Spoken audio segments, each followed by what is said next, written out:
Football Friday night is powered by McDonald's. I'm loving it. Powerade, it takes more.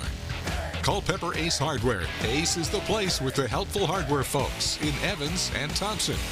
Great deals on furniture. See it, buy it, take it home today. Synovus, the bank that helps you get there.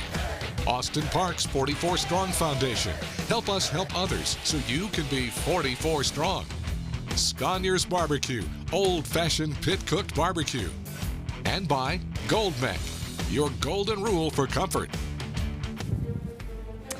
Good evening and welcome to week 11 of Football Friday night. We hope you enjoyed your trick-or-treating last night. And for the next 30 minutes, we have a special treat of our own. Absolutely. Just 2 weeks to go in the regular season. The playoff picture is taking shape. As always, we'll have our highlights from across the two-state Player of the Week, Powerade Top 5 plays, but we're also revealing our rosters for Border Bowl 12, so you want to stay tuned for that. Absolutely, and we first want to begin with our game night live. Number 1 ranked Batesburg-Leeville taking on number 2 ranked Saluda in a huge rivalry matchup. It was the battle of the unbeatens between these two teams. Batesburg has it first. They're threatening.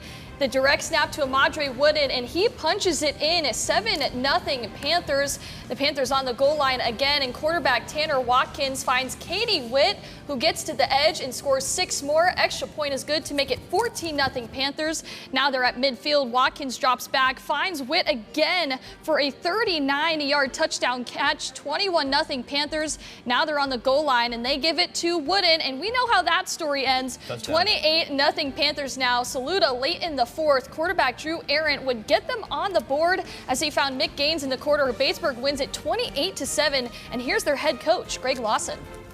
Well, I was very pleased with the way the kids came out in the second half, and we told them during halftime that we still had 24 minutes to play, and they were going to come out and they were going to give us everything they had. And you know, like I said, we made some good plays at the beginning of the second half and took some gambles, and they paid off. But like I said, very proud of the way the kids played.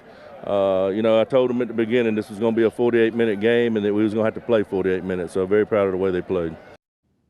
Saluda will play next week against American Leadership Academy for our final game night live. We are heading to the Bear Den for Burke County and Thompson.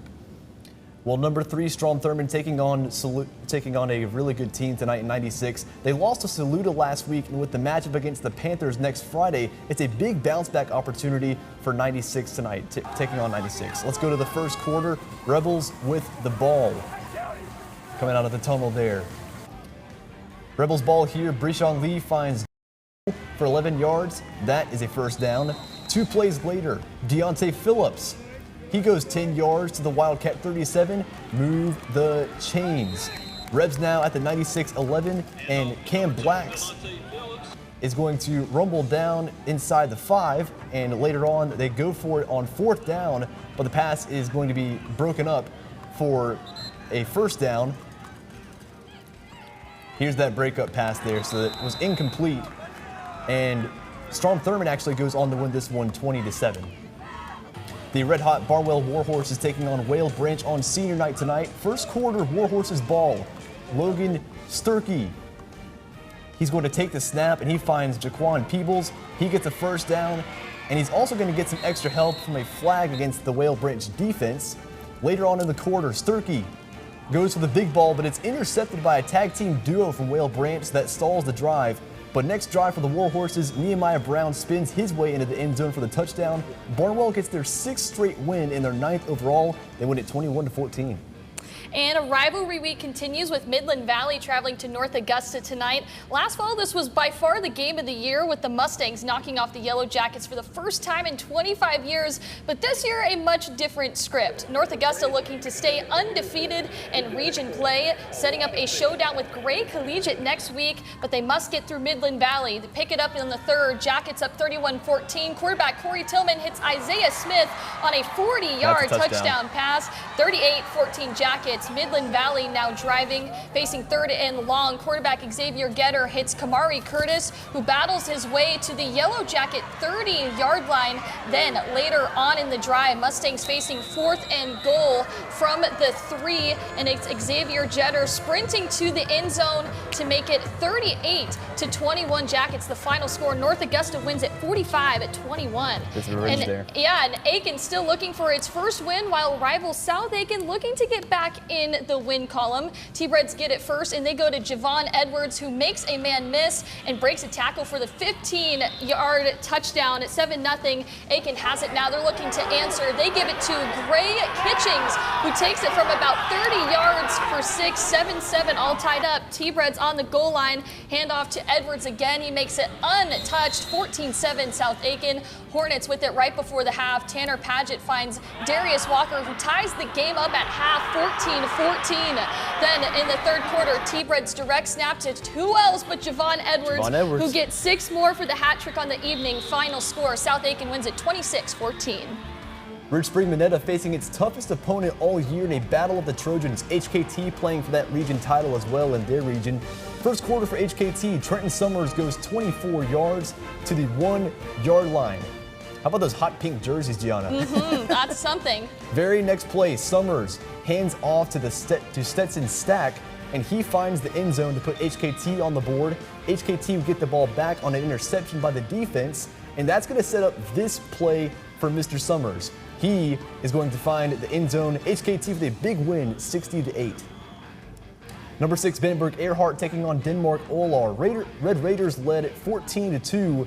But right here, a bad snap is going to lead to a safety for Denmark Olar, so that makes it 14-2. Bamberg still leads. Next drive for Bamberg, though, Chaston Crosby finds Anthony Williams for a first down. And 4 plays later, it's that same combination, but this time they find the end zone. So they get the 2-point conversion to make it 20-4 at the half. Red Raiders get the W, 36-26. And number 7 ranked Blackfield, Hilda looking to get back on track after its loss last week as they traveled to Williston Elko. Picking things up in the third, Williston on Blackfield's 25-yard line, tossed to Demori Davenport, gets a few yards there before going out of bounds. Then the Blue Devils trying to secure their second touchdown. Watch this here, ball snapped and they're rushed. Wow. A big blockade comes and Blackfield, Hilda somehow finds the possession there of the ball and moves it in the opposite direction. The ball was taken by Jamarian Kirkland. The final score, Blackfield Hilda wins it 20-6. And Fox Creek looking for a region win to close out the season, while Silver Bluff back from a bye week. Silver Bluff up 20-7. Nate Owens throws to the end zone, but the pass gets broken up by the Bulldogs' Devontae Parker, and they take over. Silver Bluff from their own 40. Draylon Brown takes the handoff, breaks a tackle in the backfield, and rambles all the way down to the Predators' 14-yard line. But the penalties, however, back them up to the 29-yard line, but Traylus Rayleigh scrambles down to the 18, getting 11 yards back anyway. The final, Silver Bluff wins it 34-7. All right, coming up next, we're going to head to the Peach State for more action, including Lincoln County, who's on the hunt for a region championship. Don't go anywhere.